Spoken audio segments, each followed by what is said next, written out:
નમસ્તે વિદ્યાર્થી મિત્રો, આજે હવે આપણે આંકડાશાસ્ત્રની અંદર આગળના લેક્ચર લેવાના છે. અગાઉ આપણે પ્રાથમિક અને ગૌણ માહિતી ભણી ગયા હતા. હવે પ્રાથમિક માહિતી મેળવવાની રીતો તો કુલ 3 રીત છે. એક પ્રત્યક્ષ તપાસની રીત, 2 પરોક્ષ તપાસની રીત અને 3 પ્રશ્નાવલીની રીત. એમાં પ્રત્યક્ષ અને પરોક્ષના ભાગ નથી પડતા, પણ પ્રશ્નાવલી રીતના 2 પ્રકાર પડશે. પહેલો પ્રકાર ટપાલ દ્વારા અને બીજો પ્રકાર આંકડકો દ્વારા. તો 3 પદ્ધતિમાં આજે આપણે મુખ્ય પહેલાં 2 પદ્ધતિ ભણવાની છે, પ્રત્યક્ષ તપાસ અને પરોક્ષ તપાસ. ઓકે, તો પહેલાં જોઈએ પ્રત્યક્ષ તપાસ. કોને કહેવાય પ્રત્યક્ષ તપાસ? તો તમને ખબર છે, આપણે કોઈની બાજુમાં જે બેઠા હોય અથવા કોઈની સામે ગયા હોય, કોઈને ત્યાં ગયા હોય અને એની જે કંઈ પૂછપરછ કરીએ એ પ્રત્યક્ષ થયું, બરાબર છે. તો એનો અર્થ પણ એવો જ છે. જો આ રીતમાં સંશોધક જાતે અથવા નિમેલ આંકડકો, જો પાછો શબ્દ આવ્યો આંકડકો તમારા વારંવાર આવશે, તો આંકડકો કોને કહેવાય? તો ભાઈ આપણે કોઈ માહિતી મેળવવા માટે જે માણસોની નિમણૂક કરેલી છે, જે કર્મચારીની નિમણૂક કરી છે, એ કર્મચારી ગણ જે છે ને એને આંકડકો કહેવાય, બરાબર છે. આંકડકો તપાસના સ્થળની રૂબરૂ મુલાકાત લે છે. રૂબરૂ મુલાકાત ત્યાં જઈને તે અને જરૂરી માહિતી મેળવવામાં આવે છે, તેને પ્રત્યક્ષ તપાસ કહેવામાં આવે છે. રૂબરૂ જવાનું અને માહિતી મેળવો એને પ્રત્યક્ષ તપાસ કહેવાશે. હવે પ્રત્યક્ષ તપાસના ફાયદા શું? તો ઘણી બધી પરીક્ષાની અંદર પ્રશ્ન અગત્યનો છે, 2 માર્કની અંદર પૂછાતો હોય છે કે પ્રત્યક્ષ તપાસનો અર્થ આપી એના લાભ અથવા મર્યાદા જણાવો, અથવા બંને. પહેલો ફાયદો કે ભાઈ આપણે રૂબરૂ મુલાકાત લઈ અને માહિતી મેળવીએ છીએ, તો આ પ્રકારે જે માહિતી મેળવી છે એ માહિતી સાચી અને વિશ્વસનીય હશે, કેમ કે આપણી સામે માહિતી મેળવી છે એટલા માટે. બીજો ફાયદો કે આપણે જેની પાસેથી માહિતી મેળવવાની છે એ વ્યક્તિના મગજની અંદર કોઈ પ્રશ્ન હોય, કોઈ શંકા હોય અથવા કોઈ મૂંઝવણ હોય, તો જો આપણે એની સામે હોય તો એને જે કે પ્રશ્ન કે શંકા જેનું સમાધાન કરી અને આપણે એની પાસેથી માહિતી મેળવી શકીએ છીએ. એટલે એના પ્રશ્નો, શંકા કે મૂંઝવણને આપણે દૂર કરી અને માહિતી મેળવી શકશું.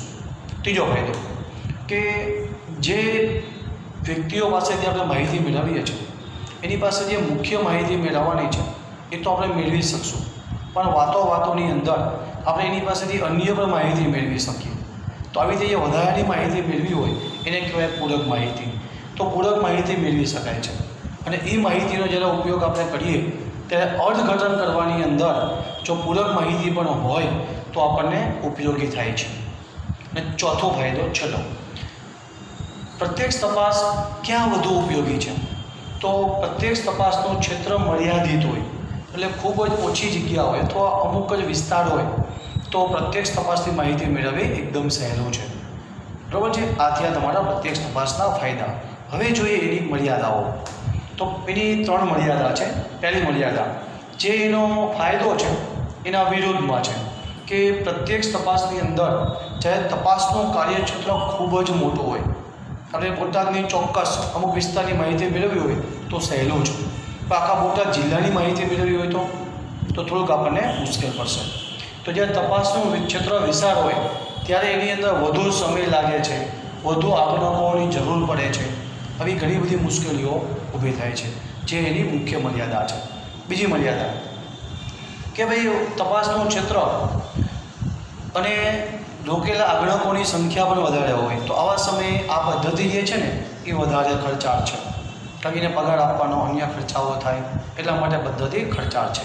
અને ત્રીજો અને છેલ્લી મર્યાદા, આંકડકો તાલીમયુક્ત ના હોય. જે લોકોને આપણે તપાસ માટે મોકલીએ છીએ તાલીમ આપવામાં ના આવેલી હોય, તો એ લોકો જે માહિતી આપે છે આપણને એ માહિતી વિશ્વસનીય હોય એવું કહી શકતા નથી, કારણ કે આપણને આવડતું હોય તો જ આપણે જવાબ આપી શકીએ. તાલીમ ના આપેલી હોય તો એ પૂરેપૂરી માહિતી લઈ શકતા નથી, તેથી આ માહિતી ઓછી વિશ્વસનીય બની શકે છે. તો આ થયું પ્રત્યક્ષ તપાસ. હવે જોઈએ પરોક્ષ તપાસ. તો પરોક્ષ તપાસ એટલે શું?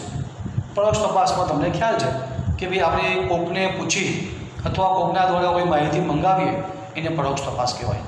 તમે ઇન્ટરનેટ ઉપરથી જે કંઈ માહિતી મેળવો છો એ મોટાભાગે પરોક્ષ તપાસ હોય છે. એનો અર્થ સમજીએ.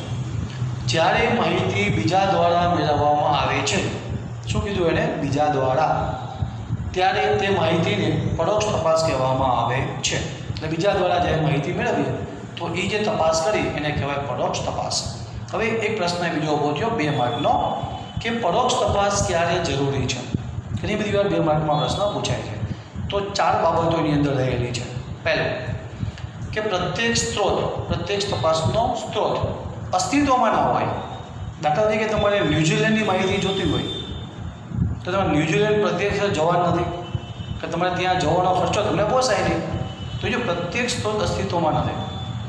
બ્રહ્માંડની માહિતી જોઈએ છે તો એ પણ સ્ત્રોત અસ્તિત્વમાં નથી. તમારે શું કરવું પડે? તો તમારે નેટ ઉપરથી માહિતી મેળવવી પડે. બરાબર છે. તો આવા સમયે આ પરોક્ષ તપાસ આપણી માટે વધુ ફાયદાકારક છે.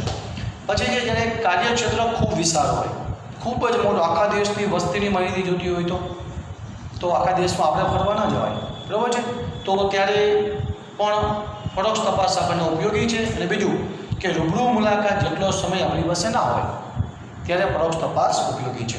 ત્યારબાદ માહિતીનું સ્વરૂપ ગૂંચવણ ભર્યું હોય.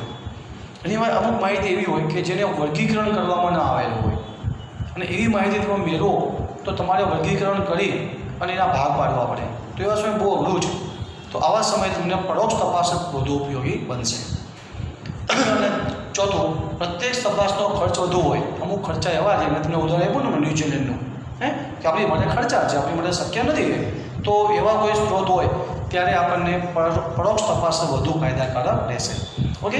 તો આ થયું પરોક્ષ તપાસ ક્યારે જરૂરી છે એ તમારો એક પ્રશ્ન યાદ રાખવાનો છે તમારે. પછી નેક્સ્ટ, પરોક્ષ તપાસના ફાયદા કે લાભ. તો પહેલો, કાર્યક્ષેત્ર ખૂબ વિશાળ હોય, ખૂબ મોટું કાર્યક્ષેત્ર હોય, આખા દેશની માહિતી મંગાવી છે તો પરોક્ષ તપાસથી તમે ઘરે બેઠા બેઠા બધી માહિતી મેળવી શકશો, અથવા જે તે ઓફિસમાં જઈ અને તમે માહિતી મેળવી શકશો. પછી બીજો ફાયદો છે કે તપાસ ક્ષેત્રની વ્યક્તિ માહિતી આપવા માટે તૈયાર ન હોય. તમે આપણા દેશના વડાપ્રધાનની માહિતી જોતી હોય તો તમે મોદી સાહેબની મુલાકાત રૂબરૂ લઈ શકો? આપણે ન લઈ શકીએ. અક્ષય કુમાર લઈ શકે, આપણે ન લઈ શકીએ. તો એવા સમયે તમારે શું કરવું પડે કે PMO, પ્રાઇમ મિનિસ્ટર ઓફિસ, એને ફોન કરીને તમે માહિતી લઈ શકો છો. બરાબર છે. એટલે જ્યારે કોઈ વ્યક્તિએ રૂબરૂ મુલાકાત શક્ય નથી ત્યારે તમારે પરોક્ષ રીતે જ એની માહિતી મેળવવી પડે છે.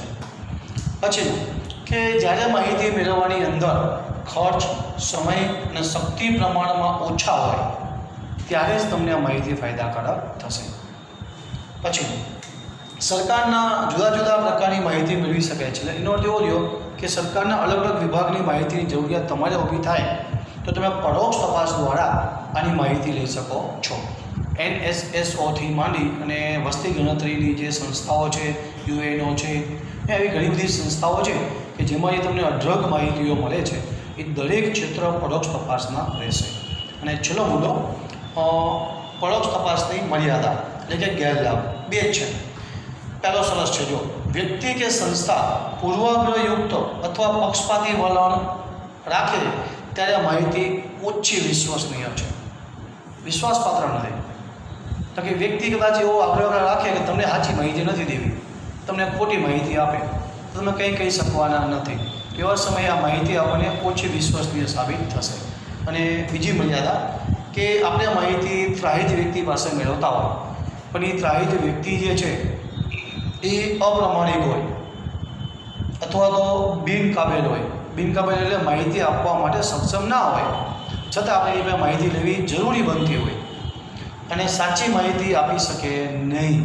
એવા સમયે આ આપવામાં આવેલી માહિતી જે છે એની પદ્ધતિ, ત્યારે આપવામાં આવેલી માહિતીની આ પદ્ધતિ આપણી માટે નકામી છે, એટલે કે ત્યારે આ પદ્ધતિ આપણને કામમાં આવવાની નથી. તો વિદ્યાર્થીઓ, આ છે તમારો આજના દિવસનો વિડીયો. પ્રાથમિક માહિતી એકત્રિત કરવાની 2 રીતો શીખા, પ્રત્યક્ષ અને પરોક્ષ. બરાબર છે.